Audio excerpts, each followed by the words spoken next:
ಮರುಭೂಮಿಯ ಹತ್ತಿರದ ಒಂದು ದೊಡ್ಡ ವೃಕ್ಷದ ಮೇಲೆ ಮೈನಾ ಹಕ್ಕಿ ತನ್ನ ಗೂಡನ್ನು ಕಟ್ಟಿಕೊಂಡಿದ್ಲು. ಆ ಗೂಡಿನಲ್ಲಿ ಅವಳ ಗಂಡ ಮತ್ತೆ 2 ಪುಟ್ಟ ಮಕ್ಕಳಿದ್ರು.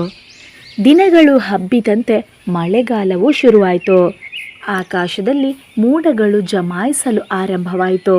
ಹಗಲಿನಲ್ಲಿ ಬಿಸಿಲು ಕಾಣಸಿಕ್ಕದಂತಹ ಸ್ಥಿತಿಯಾಯಿತು. ಮಳೆಯ ಸೆಳೆತದಲ್ಲಿ ಗಾಳಿ ಹೊಡೆದಾಗ ಗೂಡು ಸ್ವಲ್ಪ ಚಲಿಸಲು ಶುರುವಾಯಿತು. ಮೈನಾ ಮತ್ತು ಅವಳ ಪತಿ ಶ್ರಮಿಸಿ ಗೂಡನ್ನು ಇನ್ನೂ ಬಲವಾಗಿ ಕಟ್ಟಿದ್ರು.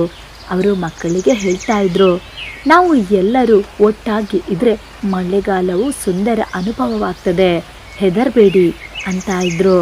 ಮಳೆಯೆಲ್ಲ ಬಿದ್ದು ಹಣ್ಣು ಹೂವುಗಳು ಕೆಳಗೆ ಬಿದ್ದಾಗ ಆ ಮಕ್ಕಳಿಗೆ ನವೀನ ರುಚಿಗಳು ಸಿಕ್ಕಿದ್ವು.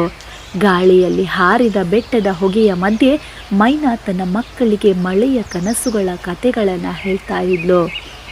ಒಂದಿನ ಬಿರುಸಿನ ಮಳೆಯಿಂದ ಒಂದು ಕೋಳಿ ಮರದ ಹತ್ರ ಬಿದ್ದಿತು. ಮೈನಾ ಮತ್ತು ಪತಿ ತಕ್ಷಣ ಸಹಾಯಕ್ಕೆ ಓಡಿದ್ರು. ಮಕ್ಕಳಿಗೂ ಸಹಕಾರಿ ಮನೋಭಾವವನ್ನು ಕಲಿಸಿದ್ರು. ಮಳೆಗಾಲದ ಕೊನೆಗೆ ಮೈನಾ ಕುಟುಂಬ ಮತ್ತಷ್ಟು ದೃಢವಾಗಿತ್ತು. ಈ ಕಥೆಯನ್ನು ನಮ್ಮ ಮಕ್ಕಳಿಗೆ ಹೇಳಿದರೆ ಅವರು ಮಳೆಗಾಲ, ಕುಟುಂಬದ ಮೌಲ್ಯಗಳು ಮತ್ತು ಸಹಾಯ ಧರ್ಮದ ಮಹತ್ವವನ್ನು ಕಲಿಬಹುದು.